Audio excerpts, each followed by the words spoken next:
Okay, so after you get your string threaded through, the first thing you're going to do is create a knot at the end of your string or rope or whatever. It's going to be your bow string. So I'm going to refer to it as a string, although really it's like a braided cord or rope. And just made one knot at the end like that. I'm going to pull it all the way through. You want to make sure your V notch right here is facing the right direction, which is the V. The V right here should go all the way down and connect like this.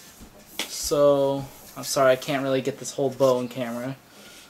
But so the string can easily come like this, just like how you'd imagine a bow would go. But since see how that's gonna go, and this is just gonna go straight down along the edge, just like that.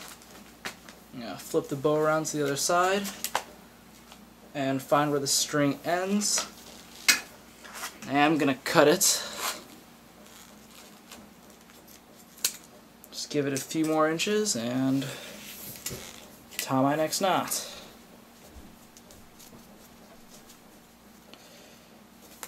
Now here's where we can do the adjustable tension, which is very, very important, because right now at this tension the bow arms are hardly bent at all.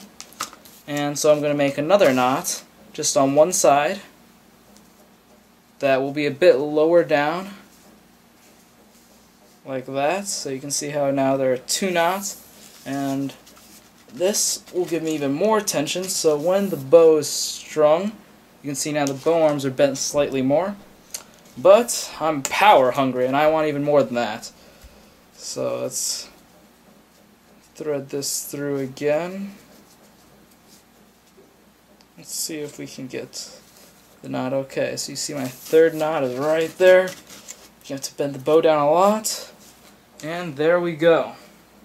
Now this bow is completely functioning. Just to make it more comfortable, instead of having to pull back on the string and going around the plunger tube, like so, we're just going to add PVC T back here. And here you can put the PVC T wherever you want. I'm going to cut this down a little bit at the end. I added a little bit extra CPVC just for, margin of error. I'm probably going to cut down the fronts here too.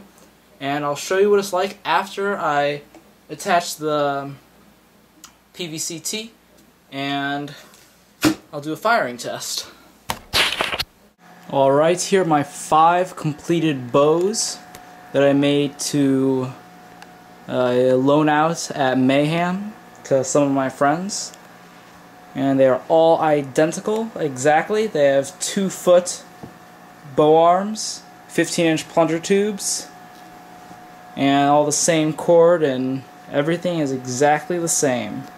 Just mass produced. I did them all at the same time except one of them I just made ahead of time just to show you guys in the beginning.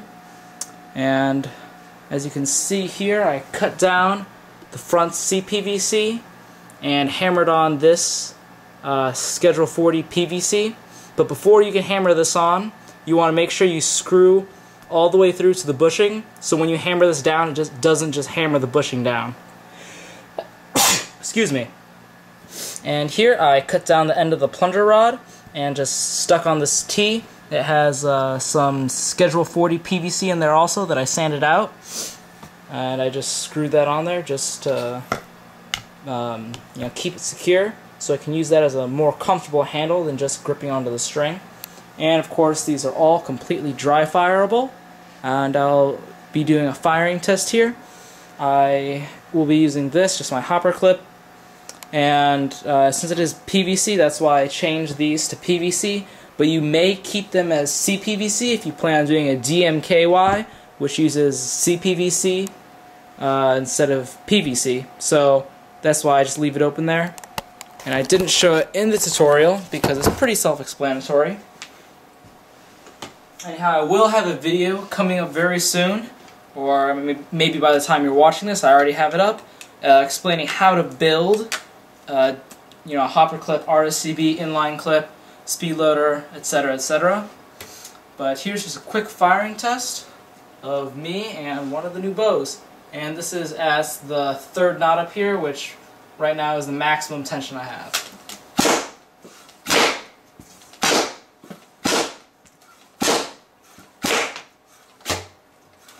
And of course, I keep firing because it's completely dry fireable. I'm pulling it back. That's full extension right there. And you can tell that when I pull it back, I'm pulling the plunger rod up a little bit, and that is just because that's just how I do it. I happen to pull up a little bit, and that's just what's comfortable for me. Don't know why, but that's why we have that spacer in there, which helps a lot because you could be pulling it up a lot more, which can damage your seal if the plunger rod gets too crooked.